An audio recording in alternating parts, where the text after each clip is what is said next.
Think about the last time you were somewhere beautiful. A sunset, a dinner with friends, a moment that felt perfect. Everyone else had their phones out, capturing the angle, finding the light, ready to share it with a world that wasn't even there. But you kept your phone in your pocket. Or maybe you took a photo, but it stayed in your gallery. It never made it to a feed. It never asked for a like. To some people, that's confusing. They think you're being secretive or that you're not having enough fun. They might even think you're missing out on the digital memory of your own life. But what if they've misunderstood the entire mechanism of how you experience reality? Because neuroscientists have recently discovered that the choice to not post isn't just a personality quirk. It's a sign of a very specific way your brain processes memory, presence, and identity. And as we go through this, you might start to notice something. Maybe you're not missing the moment at all. Maybe something very different is happening here, something that has less to do with social media and more to do with how your brain experiences reality itself. You're not just someone who doesn't post. From the outside, it looks different. And if we're being honest, people do notice it, even if they don't always say it out loud. Because in a world where everything gets shared, doing nothing stands out. Here are 6 things people might quietly think when they look at you. 1. Why don't they post anything? Everyone else shares at least something, but you, nothing. And at some point, it starts to feel intentional. 2. Are they even enjoying it? When moments aren't shared, people sometimes assume they didn't matter that much. Because today, posting is how people show something was meaningful. 3. What are they hiding? No updates, no glimpses, no signals. And for some, that creates a strange kind of distance. 4. Are they just not interested? Not in attention, not in interaction, not in being seen. And in a social world, that can feel unusual. 5. Why don't they want feedback? Because for a lot of people, sharing isn't just about showing, it's about connection, reactions, responses, being part of something. 6. I don't really know them. Because so much of how we understand people today comes from what they choose to share. And when someone doesn't, they remain harder to read. And maybe the most interesting part is this. Most people don't think about it for long because they're busy posting their own lives. But the moment they do notice you, you stand out. And not in a loud way, in a way that's harder to explain. And that raises a deeper question. What actually makes someone step out of a system that almost everyone else participates in without thinking? So what is actually going on here? Why does one person feel the urge to share a moment while another doesn't feel it at all?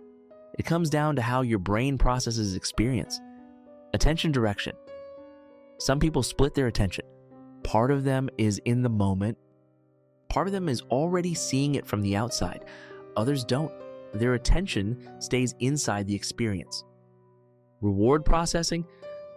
For many, sharing adds a second reward. Reactions, feedback, visibility. But not every brain responds to that equally. For some, that external reward barely registered.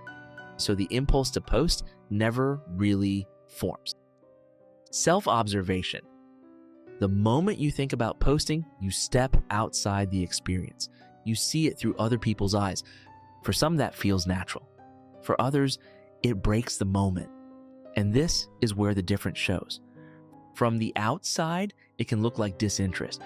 From the inside, it's often full engagement. And once you see that, a bigger question appears. Is this really about posting? Or about how different minds experience reality? If you zoom out for a moment, this isn't just about posting photos, it's about how humans relate to experience itself. For most of history, a moment only existed once. You lived it, and then it was gone. There was nothing to show, nothing to replay, nothing to prove. Now, every moment has a second life, a version that can be captured, edited, and shared. And for many people, that second life has become part of the experience. Not better, not worse, just different. Some people naturally move between both worlds. They live the moment and they share it. Others don't. They stay in the first layer, the unrecorded one. And because of that, their experiences remain invisible to everyone else. No posts, no signals, no digital trace.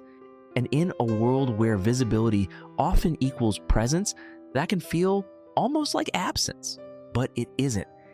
It's just a different relationship to reality, and that difference becomes even more interesting when you look at what's happening inside the brain, in those exact moments when a decision is made, to capture or not. Now let's come back to those 6 things, the ones that looked a little strange from the outside, because once you see them clearly, they start to look very different. Why don't they post anything?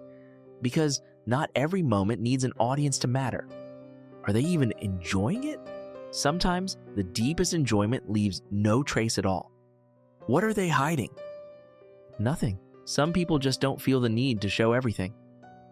Are they just not interested? They are, just not in performing the experience while it's happening. Why don't they want feedback? They do, just not from everyone and not all the time. I don't really know them. Maybe not through a feed, but that doesn't mean there's nothing there. And this is the shift. What looked like absence is actually selectivity. What looked like distance is simply a different way of engaging. And what looked like not sharing is often just choosing a different boundary between private and public. Some people extend their moments outward, others keep them closer. Neither is right or wrong, but once you understand the difference, you stop misreading it and you start seeing it for what it is, a different way of experiencing the same world. Maybe you recognize yourself in this. That quiet realization that your way of experiencing moments was never random. And up to this point, but now let's shift the perspective for a second, because not everyone watching this is that person. If you've ever looked at someone and wondered why they never post, or why they stay quiet, why they don't share what everyone else shares, this might be the moment it clicks, because that person isn't distant. They're not hiding. They're not disengaged. They're just experiencing the moment differently. And in a world that is constantly broadcasting, there is something rare about people who don't. So whether you are that person or you've just understood someone like them for the first time, something becomes clear. Some of the most present people are the ones you'll never see online. The best moments in life don't need a filter. They don't need a caption. Some moments are so vivid, so overwhelming, so alive, that the second you try to capture them, you lose something. And maybe that's the difference. You're not missing the moment. You're the only one who's actually in it. Step into the sun and own your brilliance as a gift.